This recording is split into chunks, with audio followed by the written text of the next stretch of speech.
let's first introduce yourself, right? So who you are, where you're from, and current contributions. Thank you. Okay, I start. So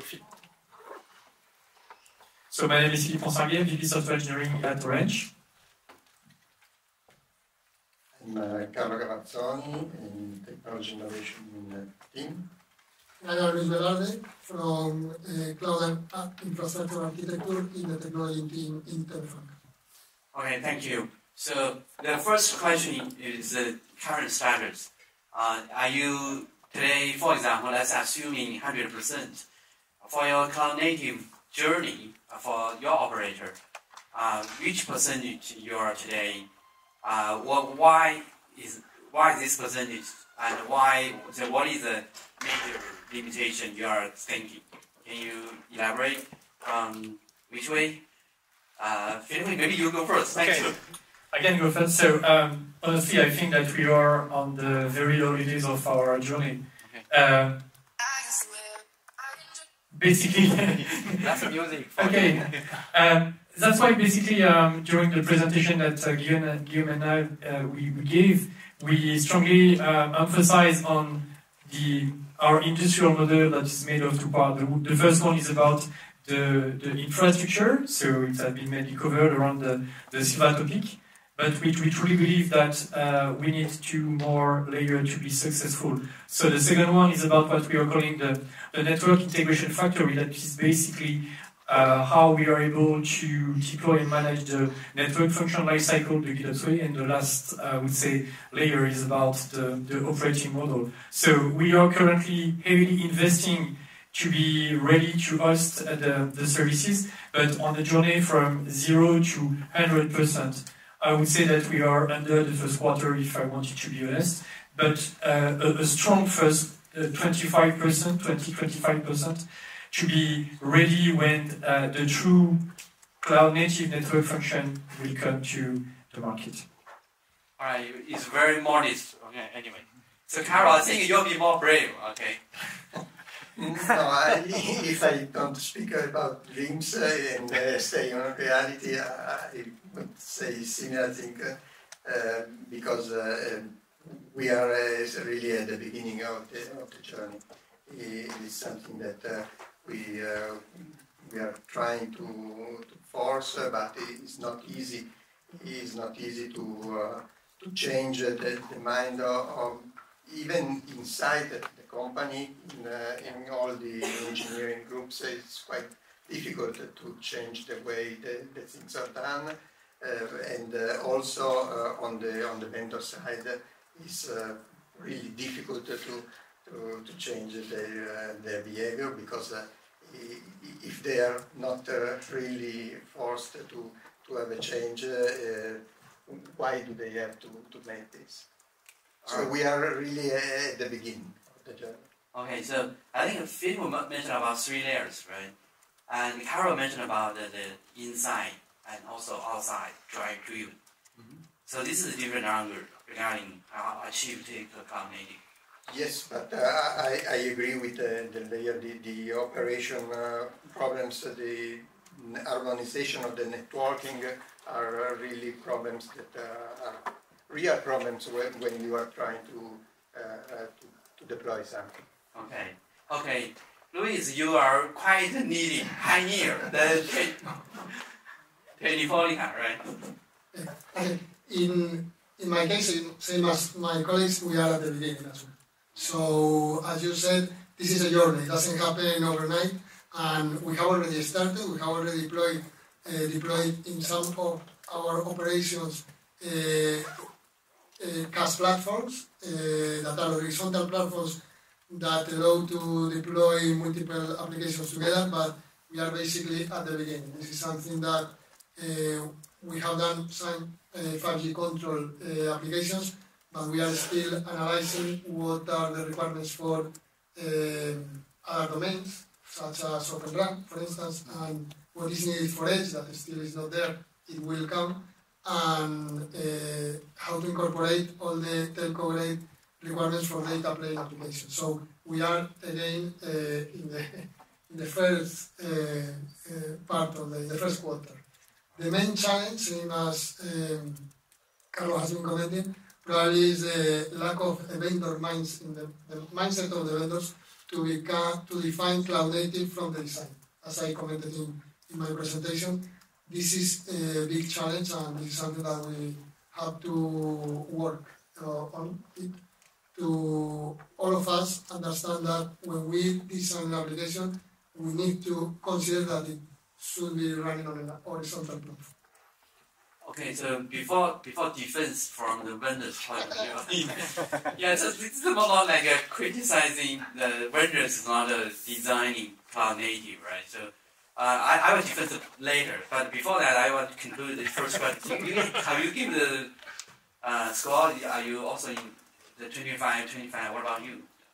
Yes, I think even less. Even less, yes, you are more in the first quarter. Okay. Yeah, but Deng, if I may, that's why what I've been basically emphasized by three of us when we were on stage. That's why the Sigma part that Luis is managing with the validation center is so much important. That's why what we share with Guillaume regarding the CNTI certification path, and that's why it's so much important, because honestly, guys, you can truly trust us. We are very serious when it's about building infrastructure. We are very confident to build infrastructure. But at the end of the day, infrastructure is not network function service to our customer. So that's why we truly need, I would say, this network function workload fully onboarded. And that's why what the CNTI is doing, and why we have so much important working group 2 with the validation center so critical, because we absolutely need to welcome and onboard and support. And something that for me is super important, perhaps you may have understood some criticism, but we must be very, very clear. It's not a question of the vendors, and it's the full ecosystem that we need to support. Because if we as operator, we do not support the old vendor landscape, we can't be successful. That's why we did the manifesto, that's why we did the white paper, just to open some light and give some guidance about the way of what we are expecting. All right, so operator is also very honest. I mean, speak frankly about your expectation. So I have no opinion on that. So today is maybe just I'm here, not representing vendor. I would love to get around these challenges. But okay, let's continue. Okay, to talk about cloud native, there are so many open source today. I think mostly everybody is using Kubernetes in principle, right? This is the basic, this is the cornerstone.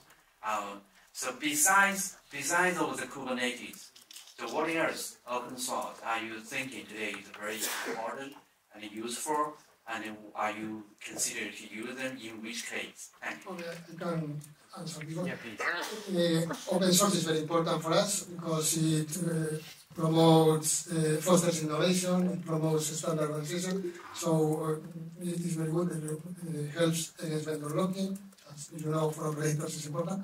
So, but it's not only Kubernetes. The first lesson learned with the cloud native world for open source is that there are so many projects that it's difficult to follow them all.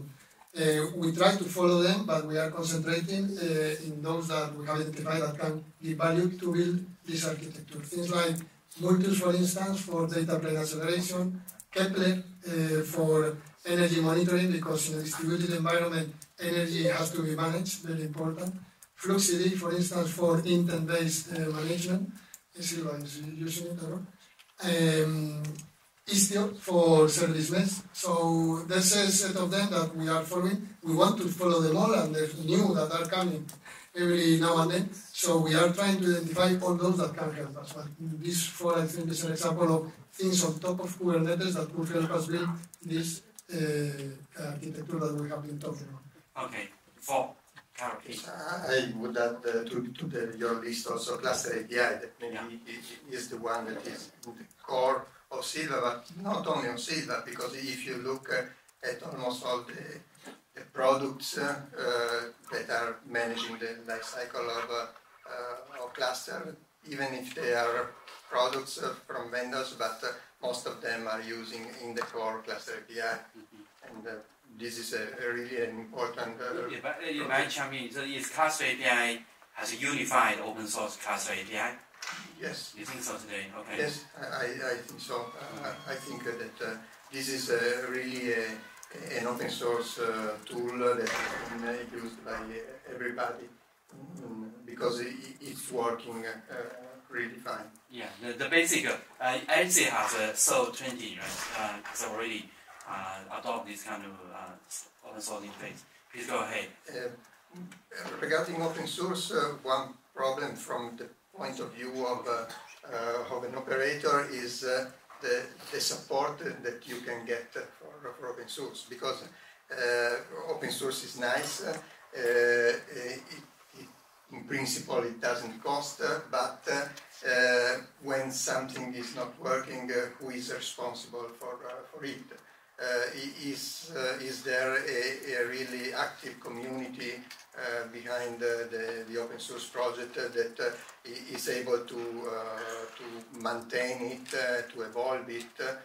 I think this is true for Kubernetes, this is true for Cluster API, but maybe there are other things where it is not easy to have this support. And also when you are trying to put different open source tools together and make them work, you have to have support on the integration of these tools. And this is something that has to be well defined before an operator can rely on it for a production deployment. All right. Yeah, I think he not only had one open source, but also mentioned about the challenges as well. I think that Luis and Carlo perfectly covered the topic. What I just wanted to add is that I truly agree with you, Carlo, about what you said about open source and reinsurance. For us, reinsurance, open source is not the wild land. What is truly important and why we are, I would say, all here federated with the Silva project is that by book, Silva project is a reference implementation. It's not a product, it's a reference implementation. And we have today several Kubernetes distros that are supported. And what we are interested in with the open source is the fact that it's open, the code can be checked, can be validated. It's the mindset, the way to work all together. But at the end of the day, we can decide to use distros that are supported by vendors from which we can have a true reinsurance from, I would say, an open source standpoint. And I have in front of me my friend Tim, who is totally supporting what we are doing at Orange from SUSE Rancher's standpoint. It's a strongly opinionated way to manage it, but in one hand, we truly believe on the open source way of doing things, but at the end of the day, we want also to have reinsurance from a professional guy from this open source ecosystem, because at the end of the day, our business is to bring connectivity to our customer, not to do the support of, I would say, low-level open source packages. So I think that it's super important to have in mind that it's not the wild land. It's something where, as an industrial, you have the right to choose on how you want to manage your insurance, even if it's based on open source. And we have other peers that could make totally other choice and go full vanilla flavor with internal reinsurance. But at the end of the day, what is very important is that we have a common denominator with this reference implementation program. Okay.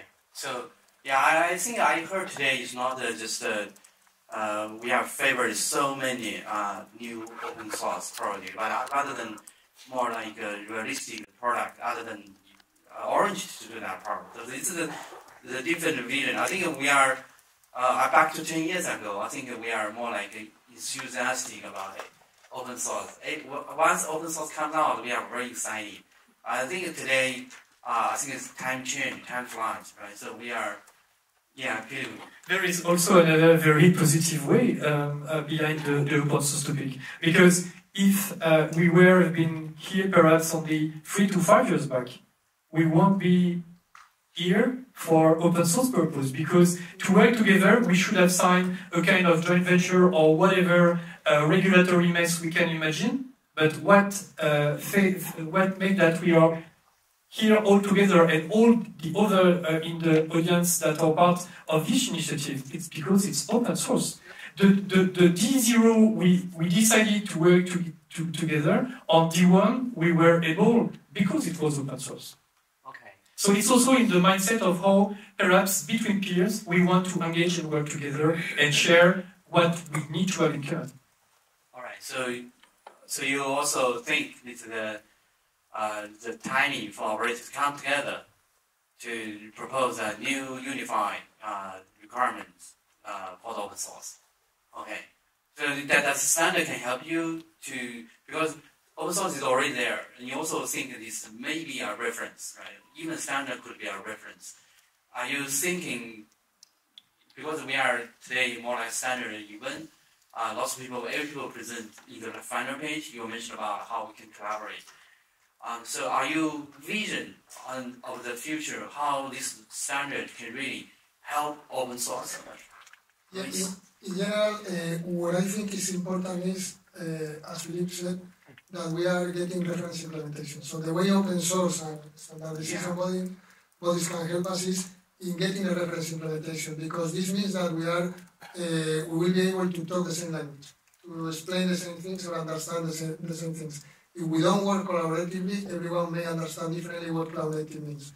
Today we have had 3 different presentations, and more or less we are saying the same things. So I think we all understand what cloud native means, or we have the same understanding, let's say. And this is part because of Insilo, we have been working together, and we are talking about the same things and understanding in the same way what are the requirements needed, what are the and also the challenges, but what is needed and how to build a reference implementation. So I think this is the most important thing, and actually is accelerating, is allowing us to be more agile to deploy cloud native architectures. Okay. Just find a common denominator regarding the standard can help multiple implementations. Just find a common denominator that we can help the real production. Okay. So I saw that this is a very good future. The next question is about today telecom operator has historically multiple domains. I think that in Louis' presentation you mentioned lots of things you are dreaming could be achieved for everywhere, right? Yes. So okay. So can you elaborate how many domains typical cloud native can really go through? Okay. In my presentation, what I say is that the architecture is valid for different domains. I think in the end, everything is software, and software that is deployed in different places. So the architecture is the same. But it is true that each domain has specific requirements. So we may need to do some segmentation. I mean, based on a pool of resources that is common, that is distributed around the footprint, you probably have to segment and accommodate specific resources for one domain and specific for another domain. But this should be done dynamically. I mean, the pool of resources is common, and dynamically you will assign the resources that you need for a specific domain for a specific time. This is my dream. Right now, we are still far from there because we don't have all the multi-cloud tools that we need, and the tools needed to do this, manage and cope with this dynamicity. So probably we are starting, and this will be starting, and this is what we are doing today, is in having more static configuration, so having a static segmentation. But the architecture itself, the cloud native architecture, is valid for all domains, and we should be able to dynamically adapt it and adopt our network or infrastructure to whatever is needed in each time. Are you using same orchestrator? Are you using different orchestrator for different domains? The word orchestrator is complicated because it means different things. If you refer to virtualization orchestrator, the idea is to use the same one. Virtualization orchestrator to determine once a decision algorithm has identified what is needed, this orchestrator will perform the required actions to make it to happen. So one orchestrator should be enough for all the things. In the beginning, you mentioned that you have just 1/4. So how many domains today you have achieved or started? Right now, one. The 5G control plane in 5G. Basically, okay. we are, maybe it's not even 25%, let's say to 10%. Oh, you will don't stop. Okay. I think we should stop because we will end at level 0. All right. So it's a journey. Let's go step by step. Okay, thank you. Carol, your please. Yes, I agree with Luis that with the domains, the infrastructure that covers the domains should be almost the same, and then you have to support particular requirements only when needed. I think that we should be as standard as possible to avoid as much as possible to have customization per domains. I think only if it is really impossible to not to have this kind of customization. I'm thinking about VRAN, where you need the specific acceleration, you need support for PTP, or but this is really specific, and I think we should avoid as much as possible to have this particular characteristic per domains. Same two questions. Before you tell me it's the film, sorry. How many operators do you think for your multiple domain, and also how many cloud native domain you have started? Now we have currently in practice we have different orchestrators for different domains, okay. But what we are aiming at is to unify in some way the orchestration, because as we said, the orchestrator, for taking the right decisions, have to have the knowledge of the complete network and to have the information on the complete network, and then is able to do the right decision. But this is something that is not close to be able to happen. Okay, thank you.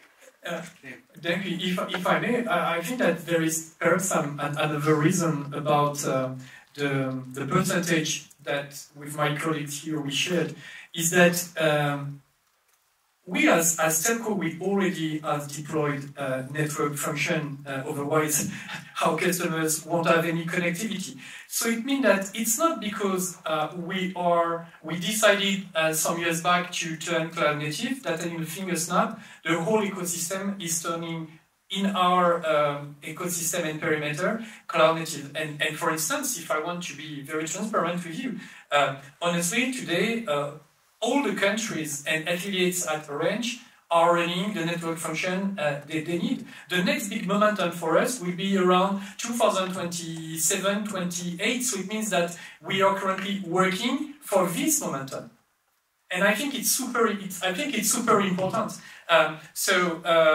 That's why previously in my presentation I was saying we are as an industry lagging behind, but are we all as telecom operator late? I'm not so sure regarding all the workloads that have been deployed, but we need to be 100% ready for the next big momentum that we can't miss. And I think that this one is super important. And I agree absolutely with that, because, and this is why I said that Silva doesn't come late, comes at the right time, because it is not intended to deploy whatever has been already deployed and replace it. It's thinking about the new things that are coming ahead. Edge will explode sometime in the future, we don't know when, but it will be dynamic and distributed per se by design. So this is where we will need this for sure, and Silva is coming probably 2 years in advance. So Louis' next big thing is the Edge, and you? The point that I wanted to put the focus on is that I'm very surprised because we had 4 presentations and we are on the panel session and we don't have one question about AI.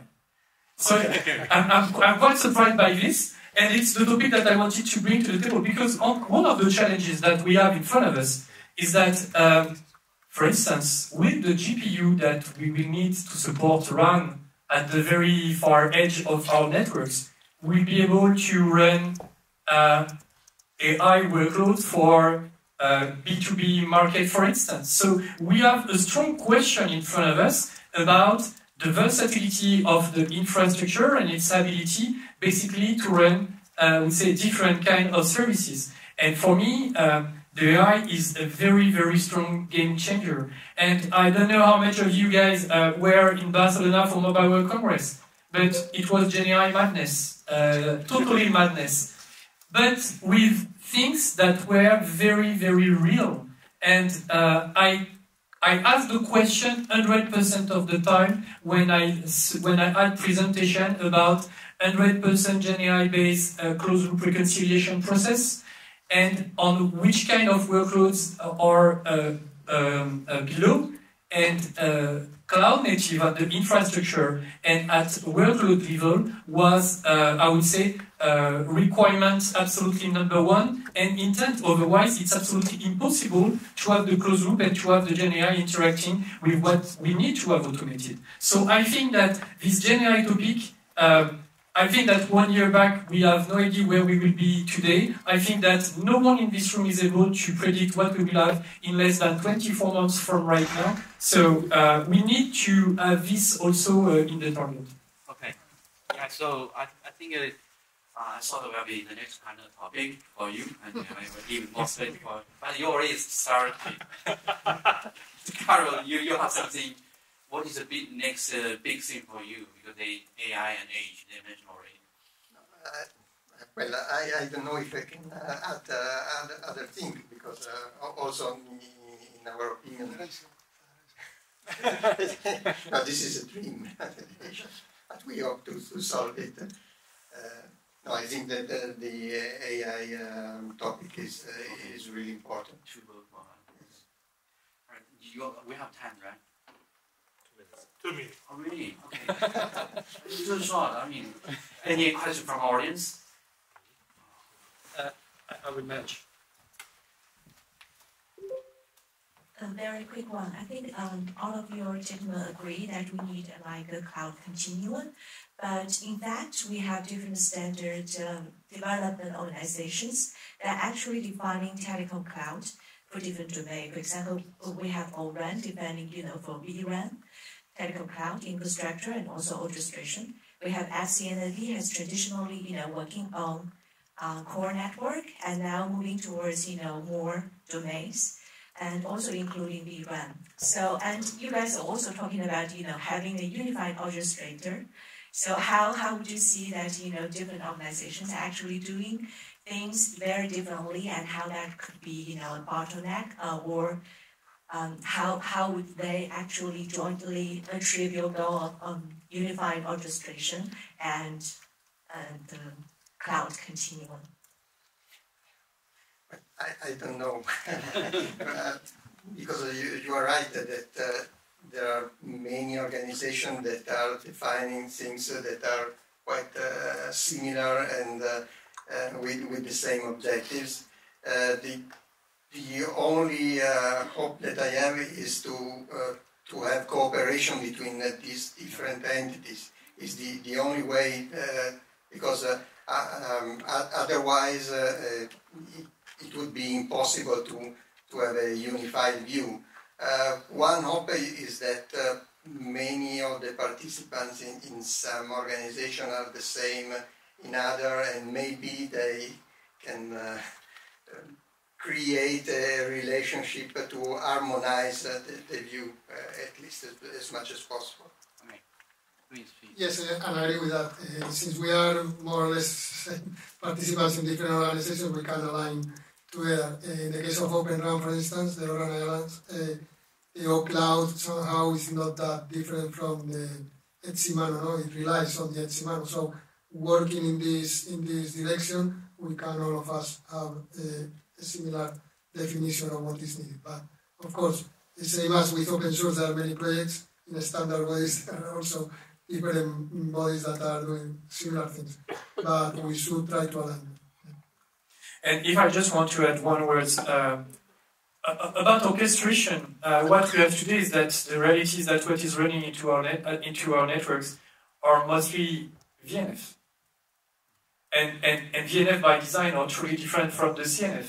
Okay, so I think that when we will have enough CNF into our ecosystem, perhaps we will see some progress, and that's where the true cloud-native way of doing the implementation with the operator frameworks, for instance, could bring a very interesting and different views than what have been done in the past, because managing a monolith versus managing multi-microservices is totally different in terms of orchestration. So it's obvious for me that we will need to have other requirements, but I'm not sure that it's right now the right moment in time because we are not mature enough as an industry, I would say.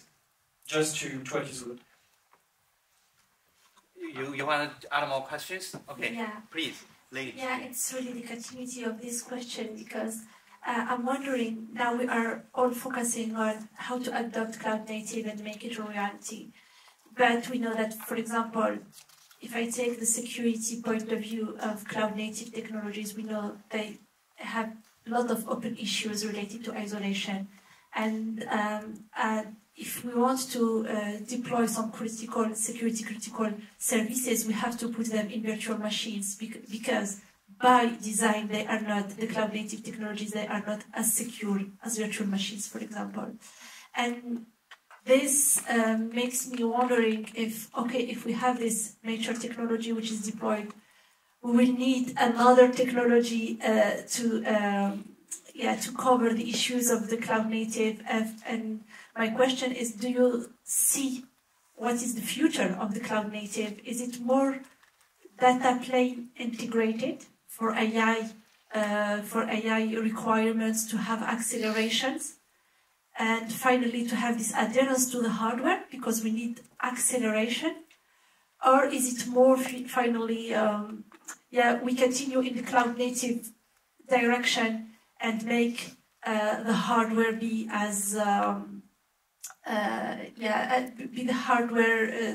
have the hardware be as general as possible and not specific to different applications?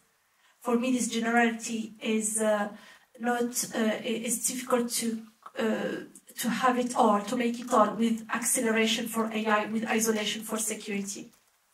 I have no magic answer for this, and I think that you brought some of the potential answer in your question as well. For the security, I would say isolation. I don't know how much it will get mature in the future, but for instance, technology like vCluster could be super interesting to have a better isolation than what we can have today with namespaces, for instance. So it's something certainly where we need to have a look at. And about what's next after the cloud, I think that no one can seriously have a true idea, but in this virtualization, I would say, journey, the next step looks much more at function step, and it's what, for instance, WebAssembly is currently proposing. So towards a much more independent functional point that we can spread and deploy, I would say, as we want. And something that is quite interesting is that the way WASM is compiled and deployed is very, very close to the hardware. So it can be perhaps an option to better manage what we have some trouble today, I would say, with what we are using. So, to me, cloud native is not about the requirements themselves. Cloud native basically is having the capability to deploy wherever we need, whenever we need, without dependencies on the vendor. If this implies, the current technology for cloud native implies that there's an issue in security, we have to tackle and resolve that. And there's open source projects trying to work on that, apart from namespaces, to guarantee security in cloud in container-based environments.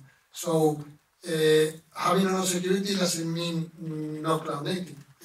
Cloud native is independent from that, and let's tackle the issue of security. Of course, collaboratively we will get to a solution for that. So engineer always has a confidence about their software solution.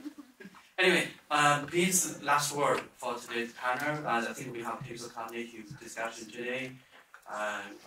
please give audience your last word regarding your vision of the cloud native. Just one sentence summarize today's conclusion slide. Take that away. Well, I think that one thing that I would leave to everybody and is that the cooperation between operators, but also with vendors, with integrator, is a fundamental tool that we have to use in the future, much more than we have done in the past. Great. It's a collaborative way. Louis, please. Okay, my sentence will be cloud native, my friend. No? And one important thing, I think we all invite to vendor providers to come and be validated in Silva, because this will help us to Silva understand what are the requirements that need to be tackled, and to the vendors demonstrate that they are cloud native and promote adoption. So, invite. My last word will be very, very close to the one of Carlo, because we don't lie. There are challenges. Of course, there are challenges. We all share challenges. But if we succeed to get united and share or have convergence for the requirement, the manifesto, the certification, the validation, honestly, it could change a little bit the game and throw away the fragmentation that perhaps was up to today. So yes, it's get united and work all together to make it happen. Okay, thank you. I think this shows we have the potential to gather together again in order to unify and get the collaborative way. So please join me, give them an applause for their